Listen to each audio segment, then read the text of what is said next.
And folks are slowly coming in. Perfect. It's Casual Fridays here at the Alliance. It's always casual Friday at our office at the collective. But you got to match your clients. It's kind of the new norm under COVID, right? I mean, Oh yeah. let's be honest, when you're working from home, you probably have sweatpants or gym shorts on. Yeah, you got to be comfortable. Truth be told, this is an Under Armour athletic shirt. I just threw a blazer on. That's all. It looks good. At least I have my polos for our office logo and keeps it simple. At least it's professional but casual. I like it. Exactly. Works for So, LA. Anthony, I'm going to go ahead and make you a co-host here. All right. And that way you should be able to interact with attendees as well. Okay. So if you go to the participant section, if you want to take a question, if anyone has a question and they raise their hand and you want to allow them to talk, there's a button that says allow to talk. Um, and if you want them on screen, you can actually promote them to panelist. Are you seeing that on your end, Anthony? No. I might just be. Under. So if you hit participants, it opens up the side window. Yeah. And then if you go to attendees,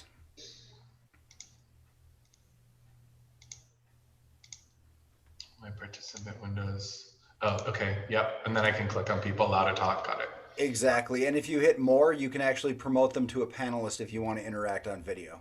Okay. Great. And I can remove you too. You can, yes. So we'll get Let's see started who's at in about there. five after. Give people a few more. We are not broadcasting live just yet. I will turn that on. I'll introduce you. Thank you, obviously, and then turn it over to you. And then I will go dark. I'll stay on from a tech side. So if anyone interacts with the Q&A portion, I can bubble those up to you as well. Okay.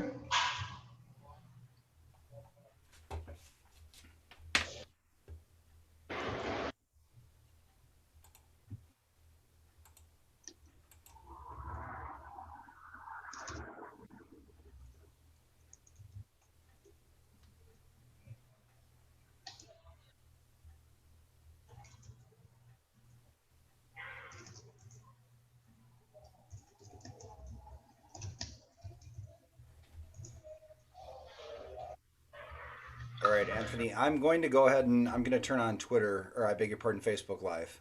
All right.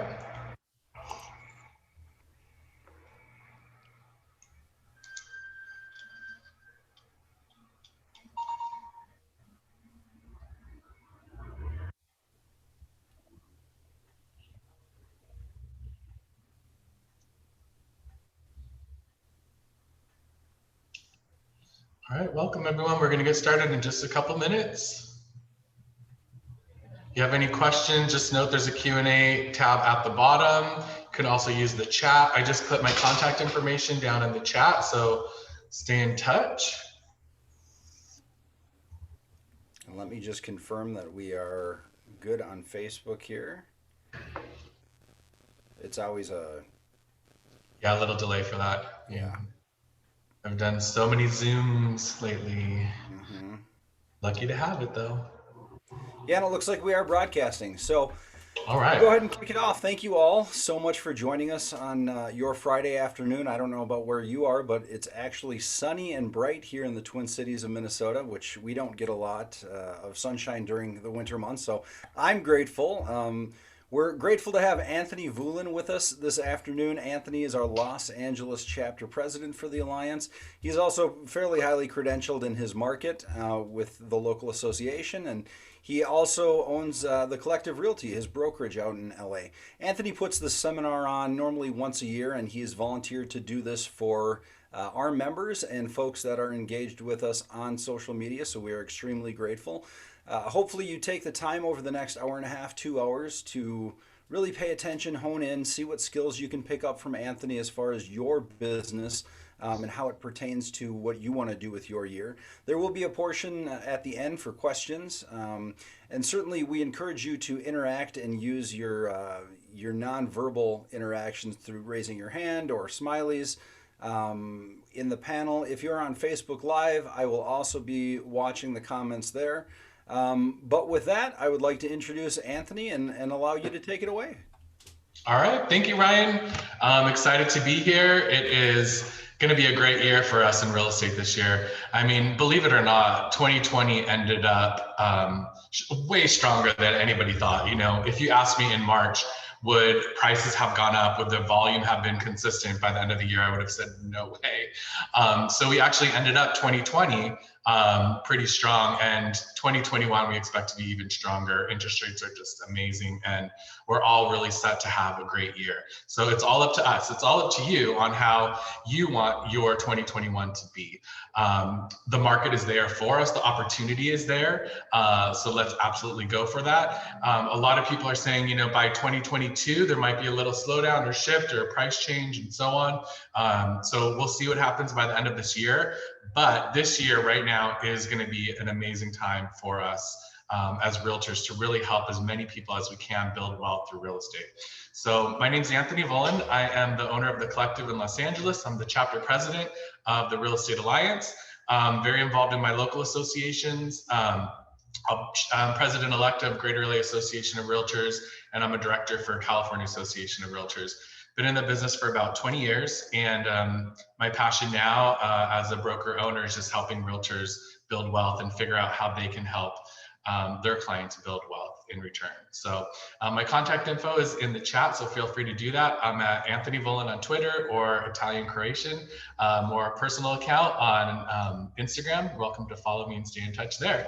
So let's get started. I would love for you guys to interact as much as possible. I know it's a webinar, so it's sometimes a little bit more difficult to do, but it's still definitely possible.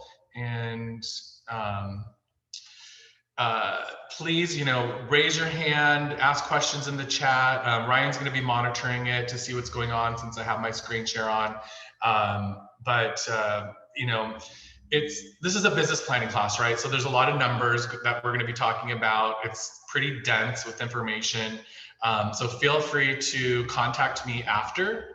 I'm happy to reach out to you and, you know, spend 10 or 15 minutes just looking at your numbers exactly, because understanding your numbers is the most important part of this class, in my opinion.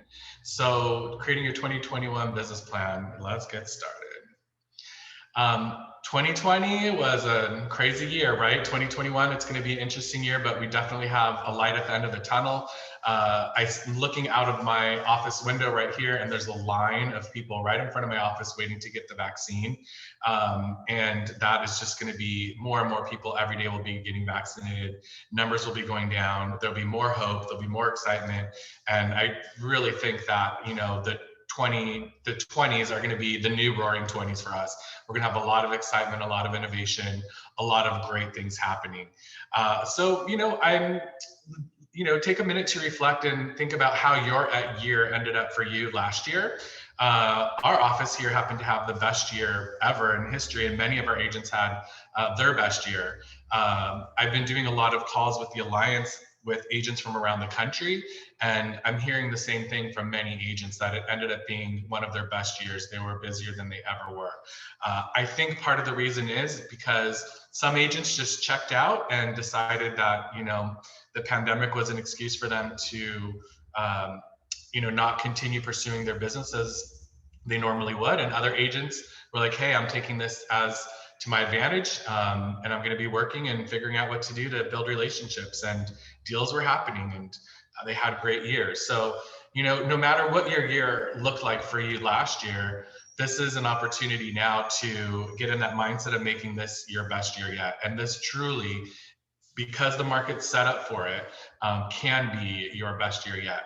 You know, at this point in your business, you've been in the business longer than you were a year ago or 2 years ago, so you know more, you have more experiences.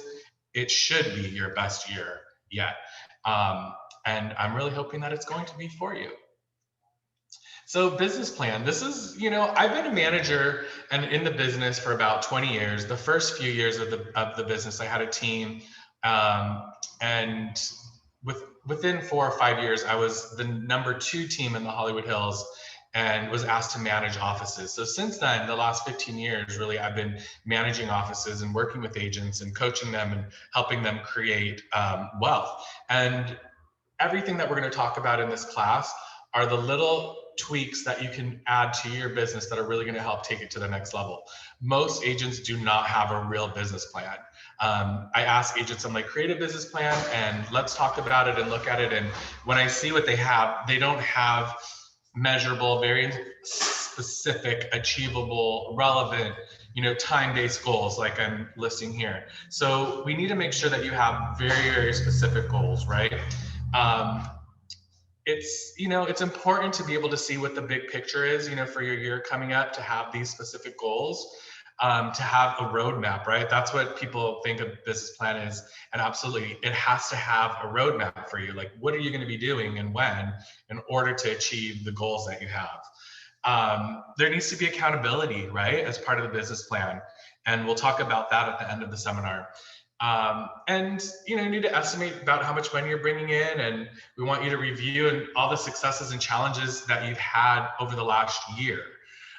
So I'm sure we all have our own other reasons as well, as why we want to build a business plan and why you're here today. If you can, throw them into the chat, any ideas that you have of why you're here today, and maybe Ryan could read a few of those off, because I'm just like to know my audience and know where you guys are at, and I want to make sure I cover everything that you're expecting today, plus more. So why are you here today? Put that in the chat, and Ryan can interrupt anytime and read a couple of those off. Sure, and we have a lot of hellos coming in. We've got hello from Cleveland. We've got hello from Houston. Hi Hello. from Vegas.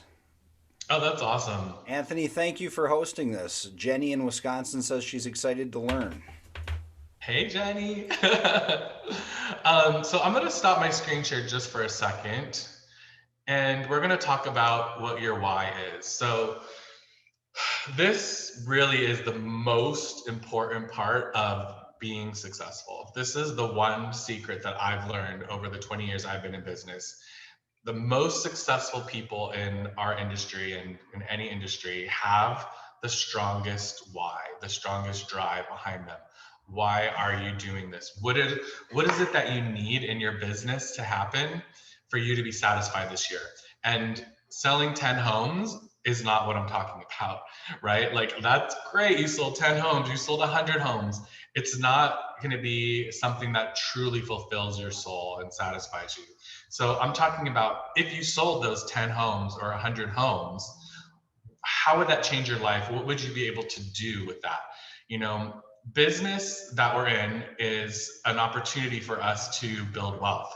And that wealth is an opportunity for us to live the life that we ideally want to live.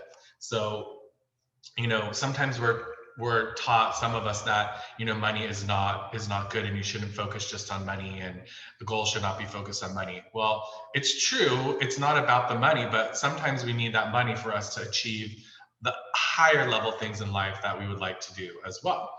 So, at the end of 2021, what would that look like for you? If you really had a successful year, what would you be able to do?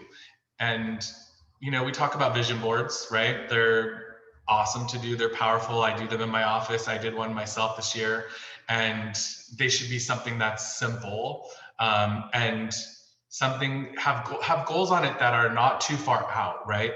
Like, a lot of people have vision boards of like these big houses they want down the road, and cars and all this fancy stuff and whatever, right?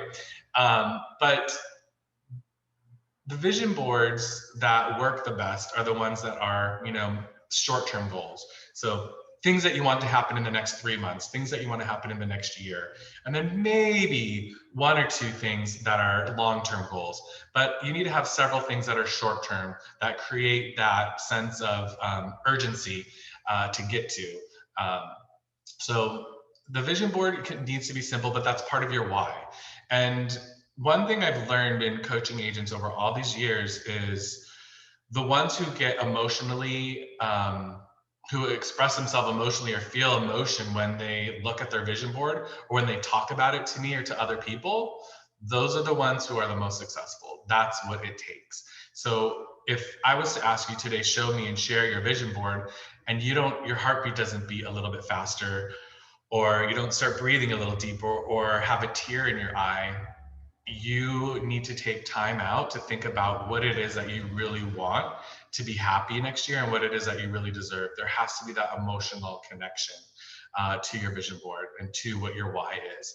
And unless you have that, there's no sense of creating goals, because our minds are wired for us to stay very stagnant and stay at the level that we're at, because that's comfort. So if you want to make any more money or do anything different, you have to have a sense of being able to go through a very uncomfortable stage. And that vision board is going to help us to push through those uncomfortable times, right? Like, we've heard all this a million times. But one thing that I would encourage you to do this year is create that vision board if you haven't, and make sure that you're only putting things on there that you're emotionally attached to, that you would feel just really awful if you weren't able to do them. Some things on there are aspirational, but they also should be things that would really disappoint you if you weren't able to do. So an example, right, of something might be getting rid of debt, and maybe you have back taxes. As a manager, once in a while, I get a notice from the IRS saying, hold this agent's money because they haven't paid their taxes for a couple of years. If you're in a situation where you owe money for credit cards or taxes or something like that, I think that's something that should stir emotion in you to get that taken care of. Create that emotion towards that item, towards paying off that debt, to help you get there. Don't just brush it off and be scared of it. Deal with it. Look at that notice every day. Do things every day that you see it, that create and stir that emotion. It's just so important to have that emotional connection to whatever it is that your goals are for this year. So debt is one thing. Like, to me, that's a baseline. If you have any debt, you got to work on getting that off. Whether you're a realtor or whether you're a realtor talking to your clients, debt is always something that we should be focusing on, trying to limit that and pay that off as much as we can. And then, of course, right, it's like I always tell every agent, create some type of vacation or getaway or fun experiences for you, and do that and schedule that at the beginning of the year right away before you get busy. And hey, like I said, this is a COVID changing year, I think, where we're going to be hopefully getting back to normal at some point. The Alliance has a amazing conference that's coming up. I don't know if y'all have heard, but in Vegas in September. Maybe you're the first to know here. Well, that could be an amazing vacation and trip, and something you look forward to networking with other agents and staying there for a few days and having fun and bringing your partner or family or whatever and making a trip out of it. But you need to do something. You need to travel. You need to experience joy and do something, right? So that's part of your why as well. So I see, Jenny, I need to get out of debt. Yes, honey, you need to get out of debt. You can make that happen. And if you're in the real estate business, this is one of the few businesses left that income is really limitless, and it's up to you. And you don't have to recreate the wheel. You don't have to be the smartest. You don't have to be the most creative. You just have to focus on simple things. And we'll talk about some of those things. So, yeah, setting up your own shop as a brokerage, I see someone is saying, amazing. I did that as well. I was a manager for a big company for many years, and I started the Collective 7 years ago and been doing it and have about 50 agents, and it's been the best thing I've ever been able to do. So, what are your whys? What are your goals? I'm going to go back to my screen share here. We have someone from Amsterdam. Amazing. Welcome, welcome. Okay. We also have someone joining us from the UK. Okay. All right, UK, I love that. So your why needs to be something that stirs emotion. That is the first thing and the most important thing. Before you start working out your numbers or doing anything else, and you don't have this vision board, or you don't know what your why is yet, it's okay. It takes time. You might need to just take 2-3 days off to honestly just think and only focus on this. And for me, I'm a big D personality, if you know the DISC test. I'm very impatient, so it's hard for me to take time off to plan, because I feel like time is so precious and it's wasting time that I could be doing something else. But planning and thinking is going to end up saving you time in the long run and making your goals so much stronger. So take a day or 2 or 3 or whatever it takes. It doesn't matter how long, but figure out what that is for you and get that into something visual that you could see every day. Put it on your phone, put it on your computer as a screensaver, but see an image of what it is that you're striving for this year. Okay, come on. So now we're going to get into the number section, right? Because you got to start with the economic model, knowing your numbers, and then we'll get into lead generation and how to make sure you're getting enough leads and all that kind of great stuff and accountability, and that will happen later. But let's first start with the numbers. This is going to get a little bit dense, but it's so important. So please ask questions if you have them. And again, you can reach out to me if you have any issues or questions later. But what we're trying to figure out is how much money, first of all, how much money do you need every month to just survive? You have to know what that dollar amount is, okay? Keep in mind, it's not just your electric bill every month, your cable bill every month, your car insurance every month. A lot of the expenses we have are paid twice a year or once a year. Like I just got a bill from California DMV for $750 for my car registration. That's an expense, and that only happens once a year. But these expenses that don't happen monthly, you need to break them down to understand what your monthly expenses are, right? Even though you're not paying it every month, every business understands what it is per month that it's costing them to run their business, to survive, to run your life, right? So we need to know what your expenses are to just basically survive. Write those down, really think about them, go through your credit cards, think about your food, your gas, any kind of fun stuff that you're doing. And then of course, what are those expenses that you have that are not coming up every year, every month, but maybe once a year, twice a year, or just random things, So knowing that number to start, I realized when I was coaching agents that almost no one knew this. I would ask them, like, what's your monthly net? How much does it cost you to survive every month? Oh, about. And I'm like, are you sure? Okay, I want you to write down every single expense and every yearly expense and so on. And let's break it down per month and see what that number is. And it was never what they thought. It was usually a little bit more. Some people were really off, and it's something that you need to know. So I think all of us could get better on understanding what those expenses are. A really great tracking tool, for business and personal expenses is QuickBooks. It's so easy. It syncs up with your bank account, with your credit cards, easy to label everything. Your accountants will love you for it. It'll save you money at the end of the year if you learn how to use a system like that. But QuickBooks is worth every dollar. It's not too expensive, and that's a great way to do that. So QuickBooks would be great. But again, remember, we're thinking right now mostly all of our personal expenses. What does it cost us just to survive?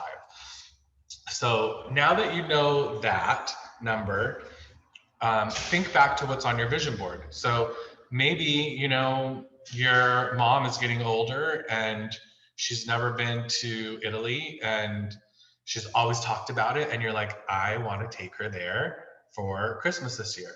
I want to go there at the end of the year. I want to, have her be able to experience a trip she's never done, and this is so important to me. And I don't know how many more years I'll have to be able to do that. This is something that's part of my why, and that's going to cost something, right? So once you figure out your monthly expenses, you also need to add in what are the expenses associated with your why. Maybe you lost a family member to cancer and you're passionate about donating, at least $10,000 a year to a specific charity. And that's part of your why. Well, that's the dollar amount that you can add, right? So we need to find out now what your total number is divided, by 12, your total yearly number divided by 12. We want to know what that monthly number is, because that's going to give you motivation each month.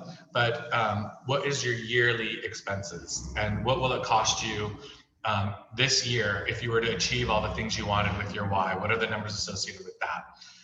Now, that is going to be our net. Okay, so once you have that number, that is your net. So for a lot of people in Los Angeles, just to survive and pay your rent and all these other things, maybe it's around $10,000 a month. after you add up everything. So, it's $120,000 a year. And,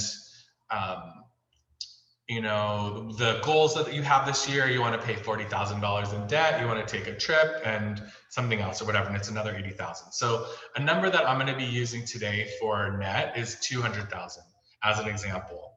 I've kind of found that this is like an average number that a lot of people were using and work. So we're going to use that as the net. You're going to be using your own numbers. And it has to be very specific to you. It's not an aspirational number. It's a number that you really, really must get. Otherwise, you're not going to pay your bills and you're going to be really upset at the end of the year because you're not going to be able to achieve some of those things that are on your why.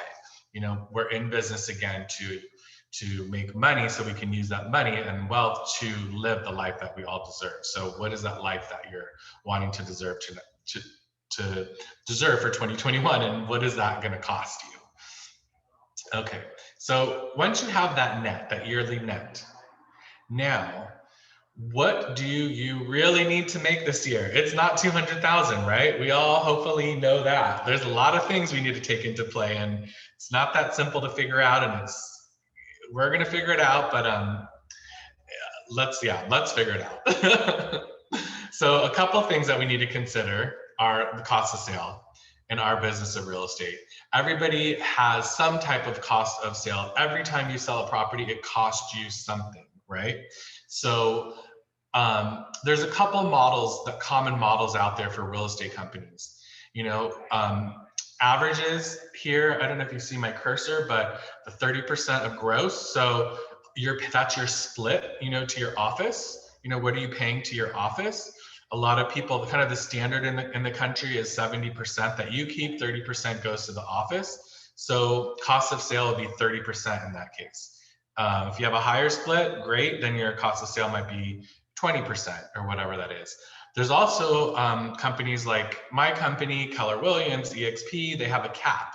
And the caps range from 15,000 to 45,000, across the country, depending on the company and city that you're in.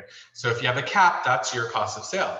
You max out at a certain dollar amount. So average for the country is 30,000. So I'm going to be using 30,000 as a cap. So which model are you? Are you the split or are you the cap? And we're going to figure out your numbers based off of that. Did I skip one? No. Okay. So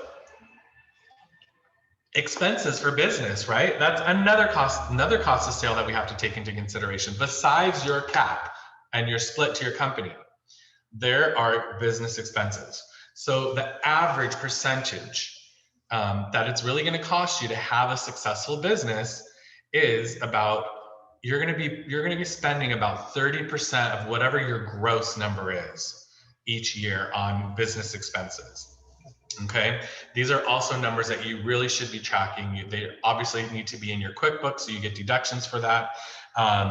You should absolutely have a separate credit card that you only put business expenses on to make it really easy for you. I mean, in our business, almost everything we do is a business expense. So make sure you're tracking that and just get a separate business card and put it all on there so you can make it real easy. But things to think about, right? Lead generation. What are you spending on that? On prospecting and your marketing, on advertising listings. Now, across the country, the top agents, who are most successful, the average that they're spending on marketing, on advertising their listings, on marketing, on trying to get new clients is about 10% of your gross. So every time you close a check, have a separate bank account that's open that you can put in 10% of whatever that gross is that you would have made on that commission into a separate account, and that's your marketing account. And you can only spend money that's in that marketing account. So if you haven't closed any deals yet or done anything yet, then you need to figure out how to lead generate without spending money or spending very little money. And we all know that there's a million ways to do that, talking to people and so on, and webinars and things through Zoom and connecting with databases, and all those things we'll talk about are free pretty much, right? So if you don't have any closed listings yet, don't spend too much money. Don't give your money to Zillow or any of these crazy companies that just, you know, take advantage of new agents and agents who are desperate to make money. Don't do that yet.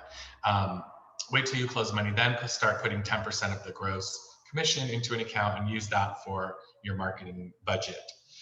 Don't spend too much more than that, and make sure you're spending 10%. Some agents, they're not spending enough money in marketing. So where do you fall? Are you spending too much in marketing? Are you spending not enough?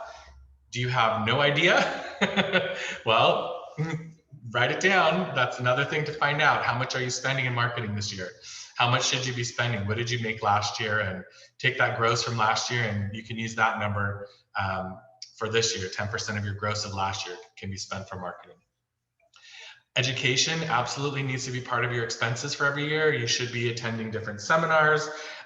Coaches are amazing, but definitely education needs to be part of your expenses for the real estate business. Maybe you have office expenses like rent or supplies or copies, you know, depending on what company you're with and working at home, you know, there's gonna be certain supplies. Maybe you had to buy another computer this year or a printer or whatever.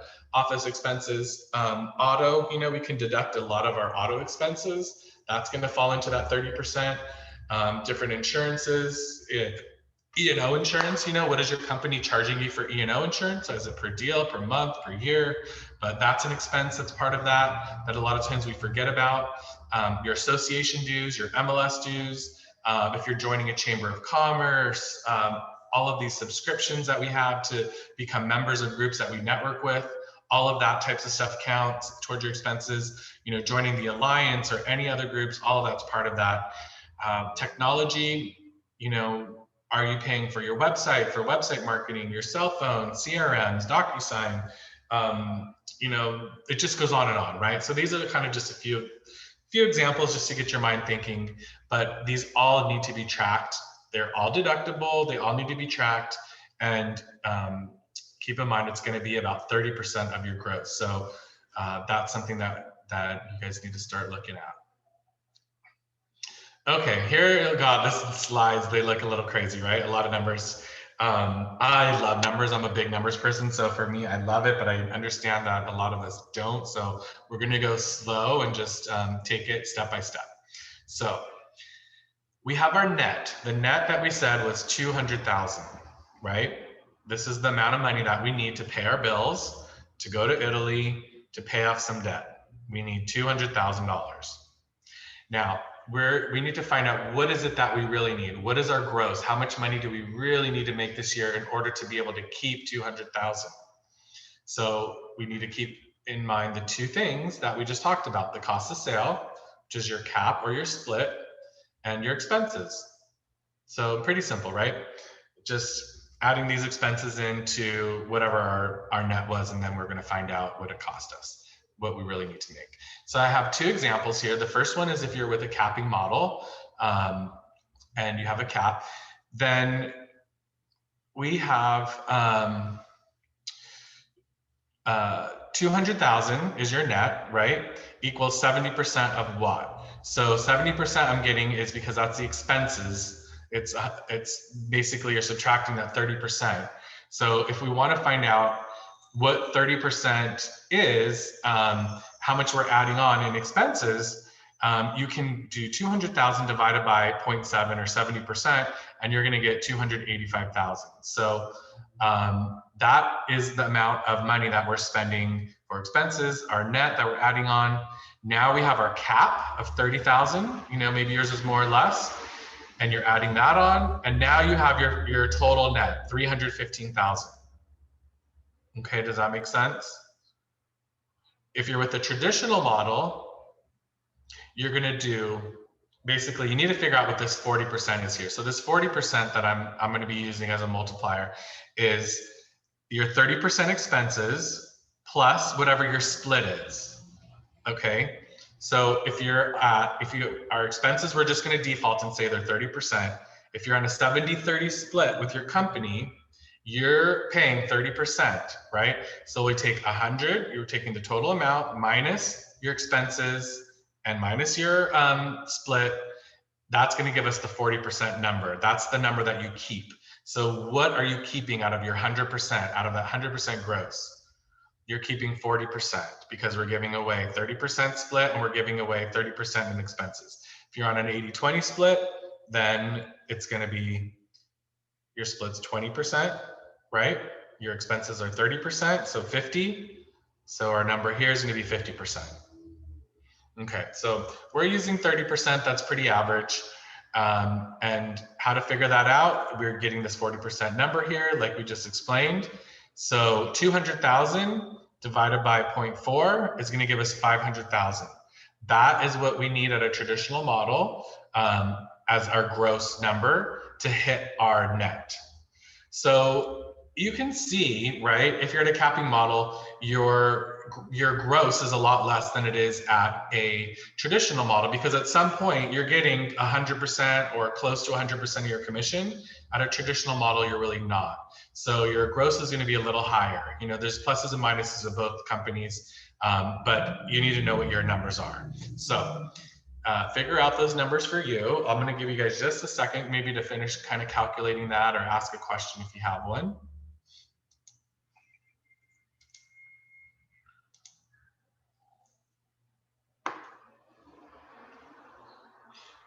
And again, this is recorded, so you'll be able to go back and rewatch this or pause it on a slide or do whatever you need to do to take the time to get your numbers out. But if you can get it done now, good for you. You should be able to figure out that number.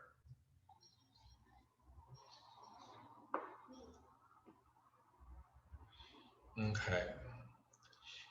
And if anyone has questions, feel free to raise your hand and we can unmute you and you could speak and ask questions anytime. Not a problem. We're here to help. Okay, so I'm gonna move on to the next slide. Oh, sorry, Uncle Sam. We're not quite done yet. So we do have to pay taxes, right? A lot of what we do is deductible and you're not paying on, but I encourage you to add on this little bit more just to protect yourself and to be safe, to make sure that you always have more than enough money for taxes. The way we figured out our net right above and our gross, most of that is all deductible, right? So the taxes are kind of built into that, but we need to take out a little bit more. So the formula that I found that most people end up paying and what pretty much works is, you know, if we have our net of 200,000 and then we have our cost of sale, right, which is your cap or your split and your expenses in a capping model, we have the 200,000 plus your 30,000 cap plus the 85,000 we're paying for expenses, right? That's how we got to the 315. We did that in the last slide. Now we're going to add another 10% of your net. So just 10% of your net, it's going to put in here about 20,000 more that we're going to end up paying towards taxes. So we have, you know, we have our, some of you are paying city taxes. Sometimes your offices are paying that for you. You have your state and federal. This is all going to be included for that. You know, as long as you're deducting everything that you possibly can, that you're allowed to deduct, this should be sufficient, and you should be okay with taxes.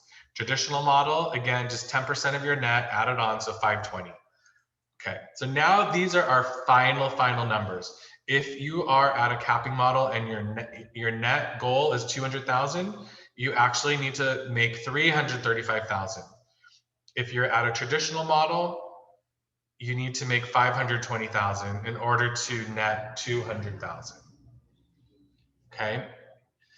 These are real numbers, and a lot of us, you know, we get our commission checks and we're like, oh my gosh, 20,000, 10,000, 5,000. I just made $80,000 this year. No, you know, if you're looking at this traditional model, you're really only keeping 40% of that, right? So if you made 80,000 last year, let me do that calculation for you. 40% of that's 32,000. I mean, come on. That's what you're really keeping, the 32,000. So you got to know these numbers, because that's why we get in trouble and we're like, why do I have such a big tax bill? It's adding up. How come I can't afford it? It's because you're thinking you're making a lot more money than you really are. And that's a huge problem with realtors. I've had realtors at every level, agents who are selling a few houses a year to agents who are selling, 70 houses a year, having big problems at the end of the year, not being able to pay taxes and not having any money in their account. And they just don't get it. Why? It's because they were tricking themselves into thinking they were making a lot more than they could, and they were spending more money than they should have. So, you got to know these numbers. You got to be financially sound. If this is not a strength of yours, then please talk to somebody who can help you with this, walk you through it. Your broker, your manager, that's their job. They should be helping you with these things. Also, if you also need help, you should be talking to a financial planner and your accountant regularly as well. If you want to have a big business, you got to treat it like one and have a team around you that's really going to help you succeed and spend the right amount of money and save the right amount of money and so on. If you really want to have a strong business moving forward. Okay, now let's break it down. We're keeping it going. Now we're going to get to the sales part. So how much volume do you need to sell? Like how many $1 million of homes do you need to sell this year in order to reach that goal of 200,000? I'm using an average commission of 2.75 because I believe if you have a listing, you should be able to get 3%. In LA, most of the listings are 2.5%. My listings that I get for myself, they're all almost always 3%. I'm using a 2.5% on your buyer side deals, right? So we get the average of 2.75. So when you have your own listing, 3%. When you're representing a buyer, you might be getting just 2.5%. Now think about your area, your market, what your averages might be, but this percentage is going to be really important. So for this example, we're using 2.75, and I think that's probably a pretty fair number for across the country. By the way, one little tidbit on getting 3% commission on all your listings, so it's 6% split evenly down the middle. When you look through the MLS, you can see that, what agents are charging commission. And I've done a search, and a study throughout the years looking at listings that were given 2.5% to a buyer's agent and listings that were offering 3%. The listings that were offering 3% sold in shorter amount of days, and they sold for about 4%. They sold for about 4% higher than the listings at 2.5%.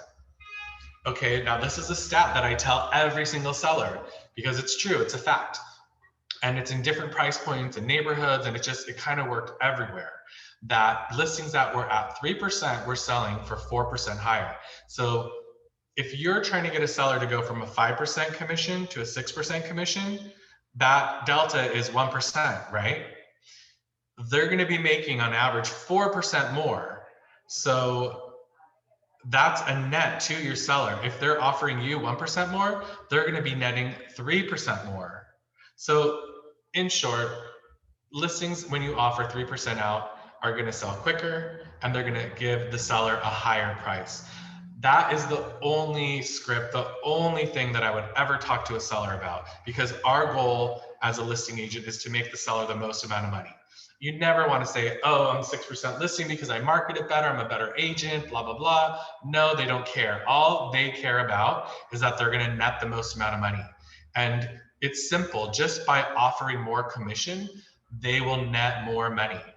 So that's something that always works for me. A lot of times I say my commission 6%. There's half the time there's no objection. It's just that's what it is. That's my rate. Sometimes I say, well, is it negotiable? Can we lower it? I said, of course, it's negotiable. I'll list it for whatever you want. But let me tell you this, Mr. Seller, if you list it at if we list it at 6% and we offer 3% on both sides, you're going to make more money and it's going to sell faster. It's facts. It's proven. I have the stats to prove it. So that is something I take extremely seriously. Most of my business is from listings. Now, going back into numbers a little bit more, the difference in your income at the end of the year, if you're getting 3% versus 2.5%, what is that delta? What is that percentage? If all your listings are listed at 3% versus 2.5%, how much more money are you making at the end of the year? What percent? it's like, I think it's like 17%. You're going to make 17% more income at the end of the year if your listings are 3% versus 2.5%. That's a huge, huge, huge difference. So it's worth, learning your scripts and figuring out how to make that work, and going for that. So 17% difference. That's amazing. Okay, so getting back to our numbers here at the bottom of the page, traditional model, when we figure out how much you need to sell for the $200,000 net, it's about 18.9 million. If you're at a capping company, it's about 12.2 million. So all we did was take our gross and divided it by 2.75%. So 2.75% is 0.0275 on your calculator. Okay, you're not a good math person. So 2.75% of your gross. And that's how we get these numbers down here. So now we know the volume, okay? Traditional company, we need to sell $19 million worth of homes this year. Now, how does that break down? How many homes? So simple. We're just gonna take the volume and divide it by your average sales price. So we're gonna take that, 18.9 million, and in LA, our average sales price is about 750,000. That's 25 homes sold. So what is your average sales price? Is it 300,000, 500,000? I mean, it's different, right? From all of us. All of you guys are in different markets. And even if, even depending on what market it is, what is your personal average sales price? Are you doing more high-end homes? Are you doing more low-end homes? Like, what is your average? That is something also that you need to start tracking and figuring out every year. So look at your numbers from the last, 2 years, at least last year, and figure out what your average is, and use that number and see if that makes sense for you, or maybe adjust it a little bit. But you need to start with what your average is. If you don't know, ask your office manager and say, what is our office average? They should know that instantly, what your average sales price is for your office. Okay. So at the traditional model, we're at 25 homes we need to sell. The capping model, we have 16 homes we need to sell. My goal that I always recommend agents is we really want to try to get a little bit more of our business from listings. And so about 60% listings, 40% buyers. If you're a newer agent, it's a little harder to get, it's a little harder to do that. You might have more buyers than listings, but eventually we want to get more listings than buyers. Why? Because when you have a listing, listings will generate more deals and more buyers. So if you can constantly improve your listing percentage and ratio, you're always going to be growing your buyer side. Every listing you have, you really should be getting a buyer from that, for another property, from your marketing somehow. Because you have that listing, you should be picking up another buyer. So if you're getting more listings than buyers, that means your business is always going to be growing. Okay. Leads needed, right? Breaking it down a little more. So let's take the 25 homes that we said we need to sell, and how does that work in towards our listing leads? So out of the total 25 homes we need to sell, if our goal is 60% of those are going to be listing leads, we need to have 15 listings sold this year. Okay, so not too bad, like a little over a listing a month. Now, to get to the appointments, there's a few things we need to take into consideration about what is your percentage. On average for the country, and I think in this market, about 80% of listings are selling, right? Sometimes they don't, sometimes they're expiring, sometimes they take it off the market, blah, blah, blah. 80% is a number I'm comfortable with. You can put in your own number, but if you don't know it, use 80%. So if 80% of the listings are going to sell, then we need to have 19 listings actually this year. Now, how many listing appointments do we need to go on? What's your conversion rate for listing appointments that you go on? If it's 60% is pretty average, but it depends on your market, how long you've been in the business. Do you work with just referrals only? Do you do farming?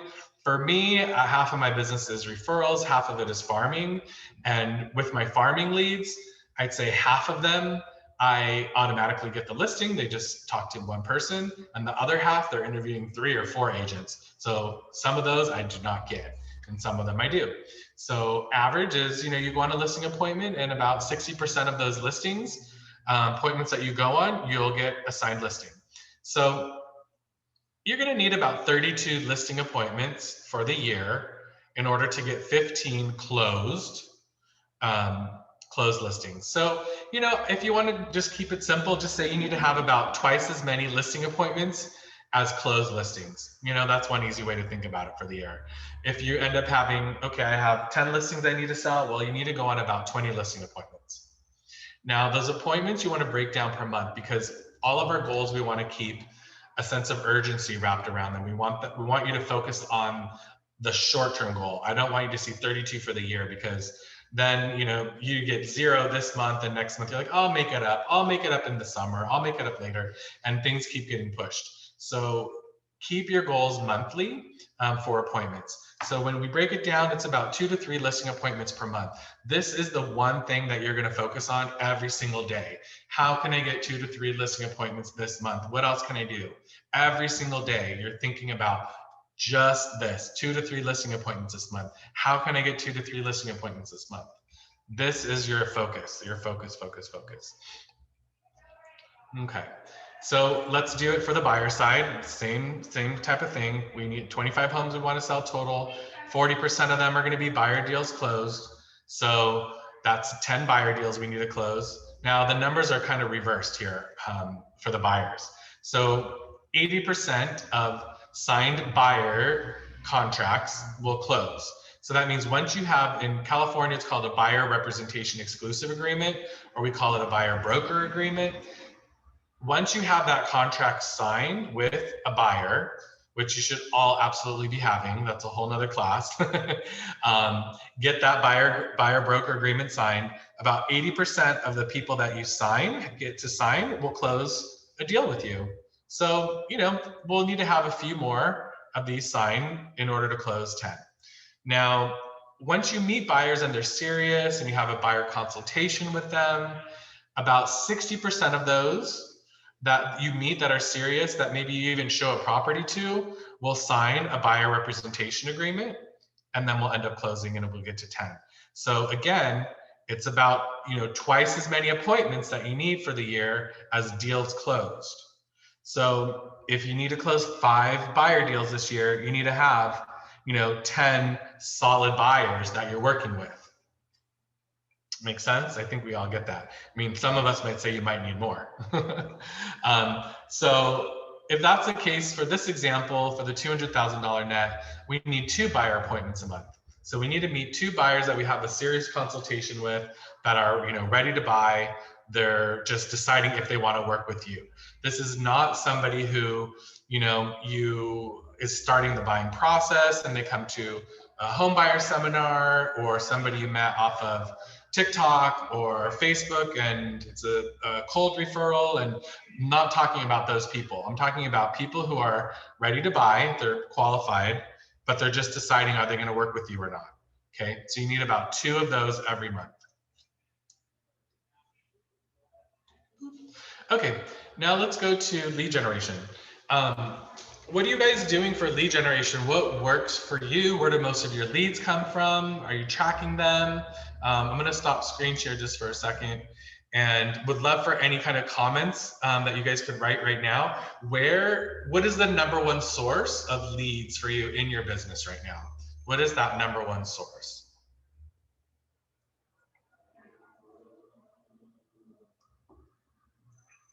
Facebook ads, your sphere of influence, past clients.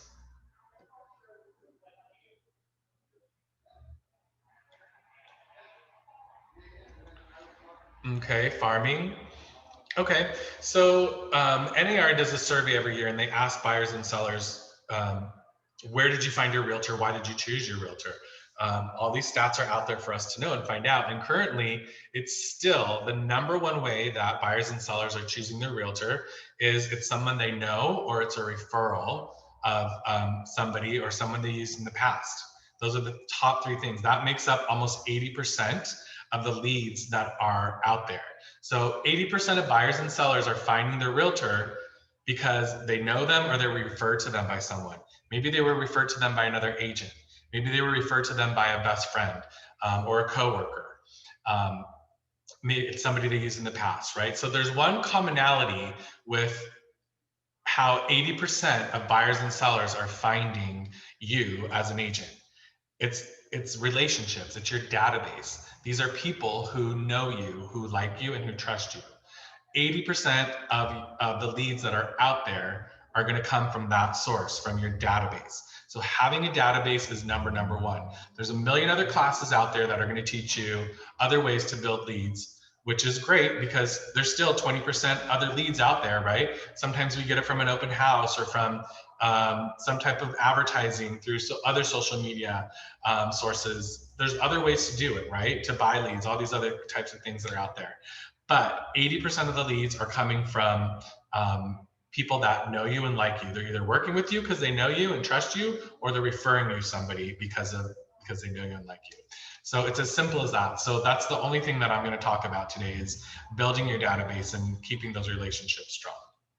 So let's get back to my screen.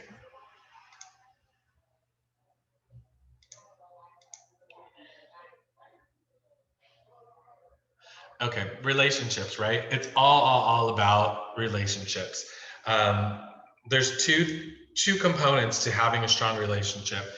It's getting someone to first to like you, right? They have to know you. You have to find commonality with them. You need to build that relationship first, and then you have to build trust. So I think a lot of us are good at getting people to like us. As realtors, we're kind of outgoing people. Some of us, maybe you're better at getting people to trust you than to like you. So, each of us are a little different, but it doesn't matter. We need to have both. And I don't think any of us are naturally great at both. So for me, I feel more comfortable and confident building trust with people that I meet. Getting them to like me is harder. I have to really work at being social and engaging people and smiling and doing that. I'm very short. I'm very blunt. I get to the point. It's all about business. I have their best interests at heart. I truly care about people, but I'm not the best at talking and communicating and asking questions. So for me, the like part is something that I need to work on. So liking is the first part. It has to be first. Trust is second. Okay, don't jump the gun on this with your relationships. So first get them to like you, build commonality, and get that part done. Then building trust. So I have a bunch of ideas here for you for building trust. Hosting events, hosting a class like today. I'm giving a class to you guys. Hopefully you're going to trust me as being a great referral source or a great agent or manager. Trust is built when you're able to host events or teach classes.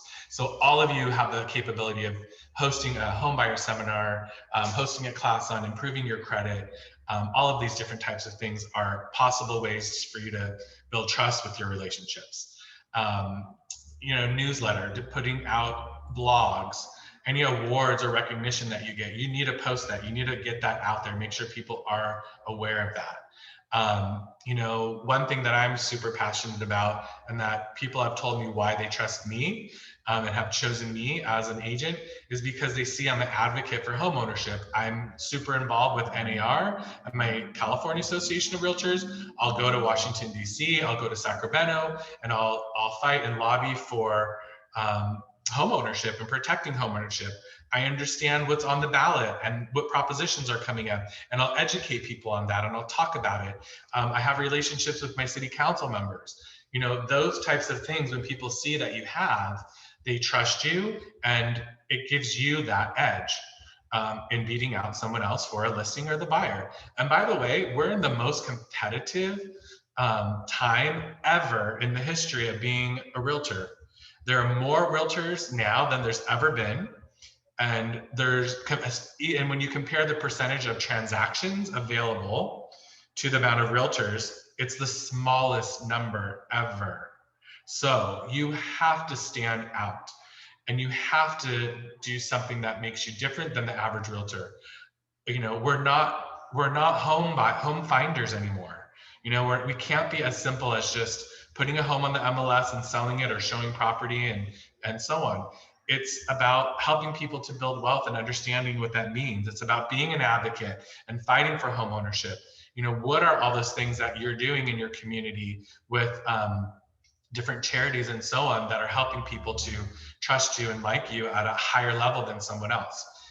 You have to really think about that this year of what can you do above and beyond other realtors to make you stand out. It will pay off. And you know, one little secret is you can't just do things without telling people you're doing them. Okay, don't waste your time doing things without telling people. I mean, it's great, you know, to do them, right? We all want to advocate for homeownership and you know, keep our industry healthy, and that's a noble thing to do. But there's no shame in letting people know that you're doing that and putting that out there as well. You know, let people know that, because it will help your business. Put it in your newsletters, make videos, put them out there, make sure people understand and know you're doing it. You know, I just redid our website for our office, and we have a separate page on advocacy, and we let people know what we're doing. And every time we go to Sacramento or DC, I post pictures of me and the agents that are in my office with, you know, legislators like Adam Schiff or Maxine Waters, or different people that, you know, we're meeting with, that, you know, would be recognizable figures and people would understand. So put that message out there. If you want an idea, you can go to our website, The Collective Realty, and just kind of check and see how we put stuff out there. You'll see on our site, we do all of these things. We have events that we have put on our website. We have seminars, we have videos, we have classes. It has all of our awards. It has all kinds of stuff. It has our advocacy page. It has a community page. All of this is there on our site, and it should be on all of your websites. And they should be things that are also shared through your newsletters and social media and conversations that you have with people. Okay. Your income is a direct reflection of the size and strength of your database. Really, right? It's as simple as that.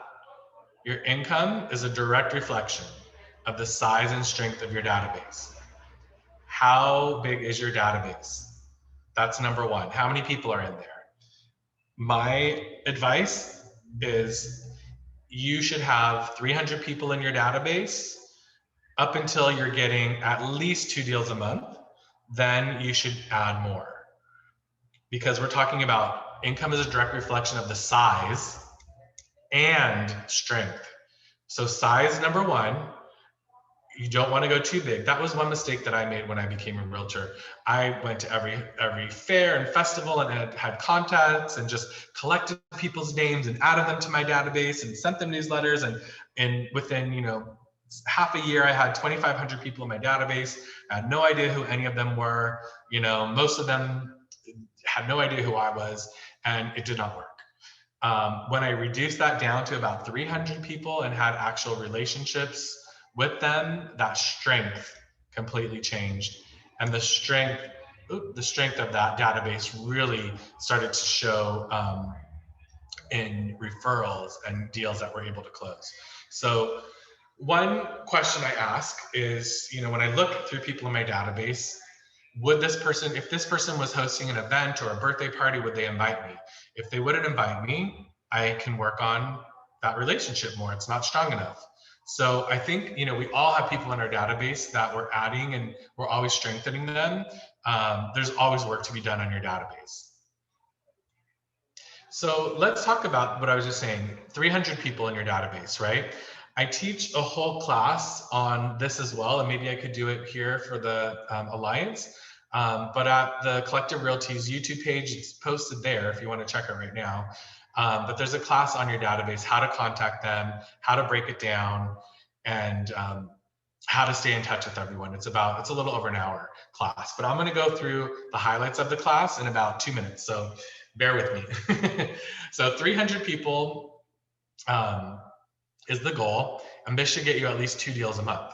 So quick breakdown, 300 people in your database In most of the country, average is 50% homeowners, 50% renters in any community. In West Hollywood, where I live, it's 80% renters, 20% homeowners. But in Los Angeles, it's about 50-50. So, know what those numbers are for you. But, I'm just saying on average, half of the people in my database are renters, half of them are homeowners. So on average as well, people are staying in their home for about 10 years. It used to be 7, right? But now it's 10, and it might even go up to 12 soon. But maybe COVID will change that, right? A lot of people are thinking about moving and getting into bigger homes with a yard in the suburbs and not being in the city, but I don't know. We'll see how that plays out at the end of the year. So people are staying in their homes average for 10 years. So out of 150, this is 150 homeowners, right? Because half of our database is homeowners. Out of 150 homeowners in our database, 10%, because they're living there for 10 years, 10% are going to sell each year. So that's 15 deals out of my 150. That's pretty amazing, just right there, out of those 300 people, of 15 deals. So I think a lot of us have 300 people in our database, but we're not getting those 15 deals. It's because you don't even realize they're moving. They have closer relationships to other realtors. You just weren't top of mind, and the relationship could have been stronger. So these are just stats. These are numbers. This is the real truth. I'm not, it's not theory or anything like that. You really, if you have 150 people in your database, there's 15 deals right in that database this year. If you are the #1 realtor on the top of their mind when they decide to buy or sell. So let's say this, half of those people move locally and half move out of state or out of the city. That's kind of how it is here in LA. So that gives you another half, another 7 people. Now we're already up to 22 people, 22 deals from our database just from this. That's not even including referrals. A majority of your deals should be referrals from your database. You should never just look at your database of who in my database is going to buy or sell. Think of it as a bigger picture. Who in my database can I get a referral from? Who can I build a relationship with? Do they know I'm looking for referrals? I know for me, for years, I wasn't asking for referrals, and people would say, oh, when I started to ask, they're like, oh, I wish I knew earlier. Last year my friend was buying. I just thought you were busy, or I didn't think you needed any more clients. Sometimes people think they're bothering you for that. So unless you're asking for these referrals, you're probably not going to get them. So you got to ask for help and say, hey, this is a competitive market I'm in. I could definitely use some help this year. If you know anyone buying or selling, let me know. I want to help them. I want to help your friends. It's okay to do that, and we should do that. We have to do that. Okay, so 300 solid relationships should get you at least 2 deals a month. How do you build those relationships? Quick strategy: you need to call them every quarter, right? Followed with a handwritten note. That is where you're going to get most of your leads. A monthly newsletter, amazing. That'll give you a little foundation. Hosting and inviting them to any events or education you're doing is also extremely important. But this is the main system, right? Giving them a call or text, some type of conversation every quarter, and then write a handwritten note, something in the email every month, and then another invite to a charity event you're doing, or educational event, or some type of event that they would be possibly interested in attending. So that's the strategy. I go into that in way more detail in that other class that I was mentioning. So I'm gonna, let's see if I can get to my last screen share here on another section. Bear with me 1 second. Do you see that? Do you see this screen I'm sharing? Am I on screen sharing? No, I'm not.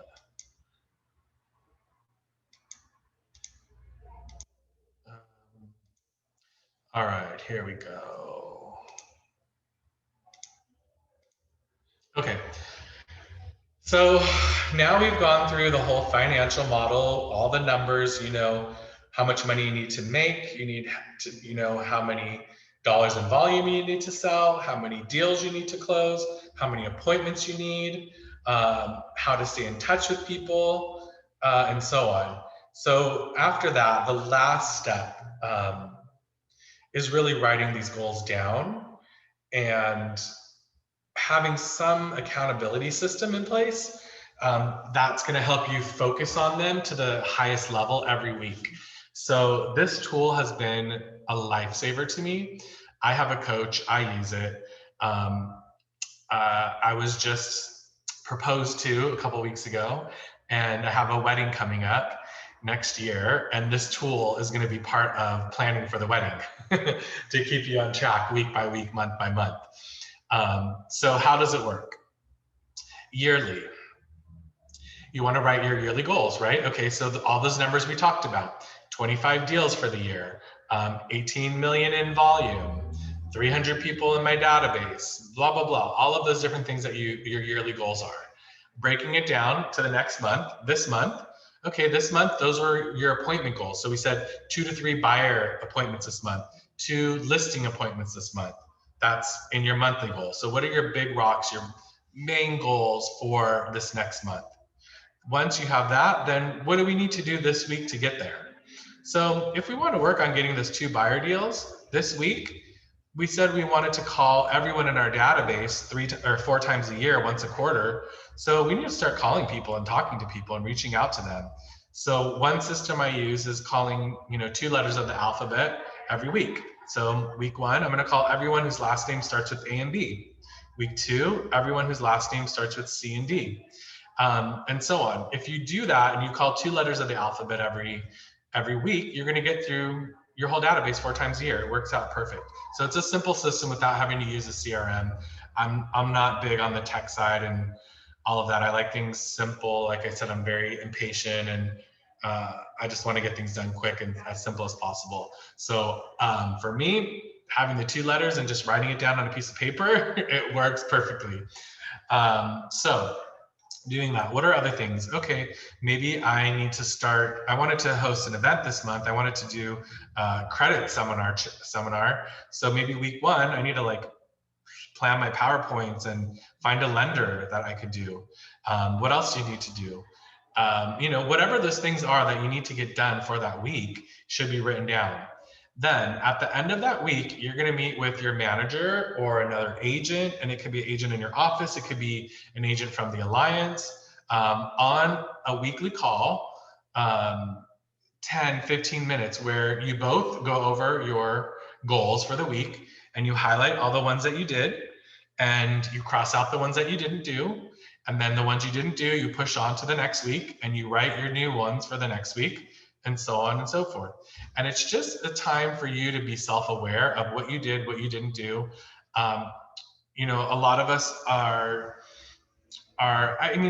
we're procrastinators in a sense, right? Everybody is, but that day before all your items are due, there's a sense of urgency, and that sense of urgency is a motivator.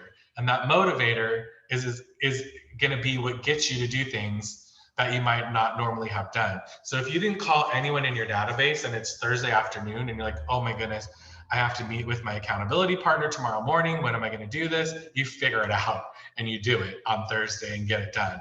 But at least you got it done. So having that sense of urgency built into your goals is a life changer. It's helped me so much. So knowing that every single week, Tuesday at 12:30, I talk to my coach. Trust me, that morning, the day before, I am working on getting things done that I didn't do. I come to the office even earlier on Tuesday because I know I have my coaching meeting and get, last minute things done that I didn't do. And it works, it just works because you have that sense of urgency. So the accountability section is really the key that's going to help you stay focused long-term for the rest of that year. And it's really, to me, one of the secrets. The 2 secrets are having your vision board that you're actually attached to, because if you're really attached to that, you're going to figure out how to make that happen. For example, I just mentioned I was getting married next year, and there's a cost to that wedding, and we want to do it in Maui and invite our family and pay for a lot of things, and there's a big cost to that. So I have no option but to figure out how I'm going to pay for that and make that money. That is an emotional attachment to a goal. It's going to happen. I'm going to figure that out. So even if you don't know at this moment how you're going to do that, over time, you're going to figure that out. You're going to talk to your manager. You're going to attend more classes like this. You're going to ask more questions. You're going to read more books. You're going to figure it out. There's nothing, like I said, in this business that you need to create and recreate on your own. Everything's out there for us. We just need to tap into it and stay focused. So I hope this was an informative class for you guys. I really enjoy teaching and giving back. And like I said, please reach out to me. My email is anthony@thecollectiverealty.com. And I'm on Twitter at Anthony Volin and Instagram at Italian Croatian. Stay in touch with me as much as you'd like. And I'll be hopefully doing more classes with Ryan and Alliance. And hopefully we'll see you guys in Vegas so we can meet and exchange referrals and help each other's business and just build relationships. We're so lucky that we're in a business that our business is all about building relationships. It's not about sitting in front of a computer crunching numbers all day. It's about the more people we could know and help and enjoy and experience, the better it's going to help us and what our goals are. So I appreciate this. And if there's any final questions, please ask. And Ryan, if there's anything else you want to say, chime in. If anyone has questions. Yeah, Anthony, we have one question out there, I believe, and certainly if folks have more questions, use the Q&A feature or just type them in the chat. Doris, our friend from Amsterdam, it's a little off topic, but I think it's a valid question. She'd like your insight on ways to potentially merge careers in interior design and interior architecture into real estate development. And she understands that it's more of a commercial question, but if you have any input, tips, or suggestions, she'd love to hear. So I think it's going to be a lot about partnering with the right people. So you have a skill that someone else doesn't have that you want to learn and get into. So I would recommend finding a developer who appreciates your skill, because I would if I was doing that, and letting them know, hey, I want to learn from you. I want to do this. This is what I'm going to be able to bring to you with my background, and partner with someone. Find that right partnership and do it. Don't think that you're going to do this all on your own, because it's very unlikely that that'll happen. But find somebody to partner with who's already done it, who's going to value you.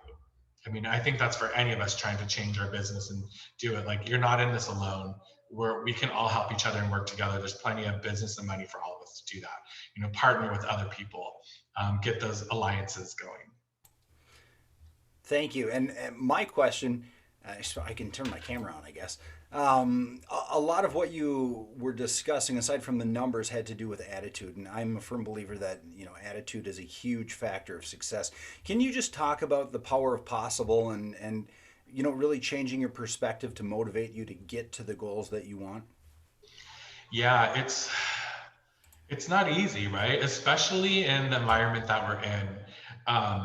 With COVID, and so many of my friends and family are just depressed and at home, and life is not normal. I know every city's different, but in LA, everything's shut. Like, you can't do anything. You can't even, go into a hair salon and get a haircut. Like, everything is shut.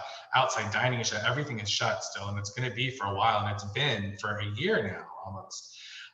So life is different, and our mental state has all gone through a big shock. So what my advice is again, find those people who are wanting, similar things with you, and maybe who are in a better positive state than you are. Attending things like this and being around agents is a great way to do that, because you see other agents and what they're doing. I just created a mastermind in my office for a small group of people. I think maybe a group of like 6 would be awesome. Maybe we could do something like this with the Alliance, where it's just a time to share amongst agents frustrations and successes and things that you're going through. And just knowing that you're not alone, and realizing that, okay, everyone's kind of in the same situation that I'm in, or have dealt with it, and now they've gotten through it. I can get through it because I know this person has gotten through it. It'll help motivate you and get you through that. So you need to have the right, tribe around you, the right people who you can talk to and will help motivate you and do that. Obviously, physical activity is extremely important too. Going for a hike. It's something that's one of my goals now, is like every weekend I need to go for a hike with a different friend and reconnect, because I just didn't connect last year with them. I've lost a lot of close relationships. So I want to reconnect. I'm going to go out, and I've been doing that the last couple of weeks, and just, chat with them and hang out and just build those relationships, in a safe environment. But I think it's all about, also creating that why. What is it that's really going to drive you this year? And if it's something that emotionally attracts you to that, you're going to figure your way out of it. But the first step is mentally, like, we gotta it's the beginning of the year. So I think it's an opportunity we should take, because everyone's like, oh, new year, new goals. That's why we're doing this business planning class, because everyone's a little bit more motivated than they were in maybe November or December. And that's okay. It's a reset. It's the beginning of the year. It's a chance for us to start fresh. So take care of your health, take care of your physical activity, and get around people, because we've had that just missing for so long. We haven't had that warmth and that relationship that we're used to, that touch, that we need. There's so many studies that show, like, you need to be touched in order to have your immune system healthy and for your mind to be clear. So we need to start reconnecting with people. Bravo, very well said. Appreciate it. Well, I'm not seeing any more questions in here. A couple folks have asked for an appropriate mailing address for you, so if you want to drop that in the chat. Are you going to send me flowers? I love that.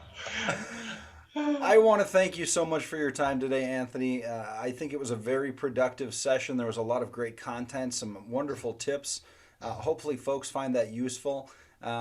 Your contact information I did repost in there. If folks have questions for you, they're welcome to reach out to you, I'm assuming? Yeah, absolutely. And again, if you need a few minutes to work out your numbers, I'm happy to do that. I'm just posting my address and email on there again. Anthony at the Collective Realty, super easy. But yeah, reach out to me. I'm happy to spend a few minutes and just make sure you get those numbers down.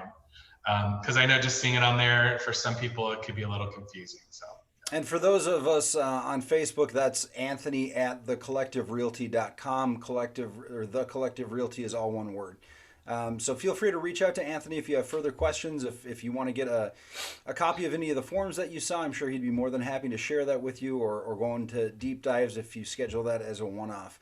Thank you all for joining us. Appreciate your time, and we look forward to being with you for the next professional development session when that's planned and announced. Take care, folks. Cool. Bye, guys.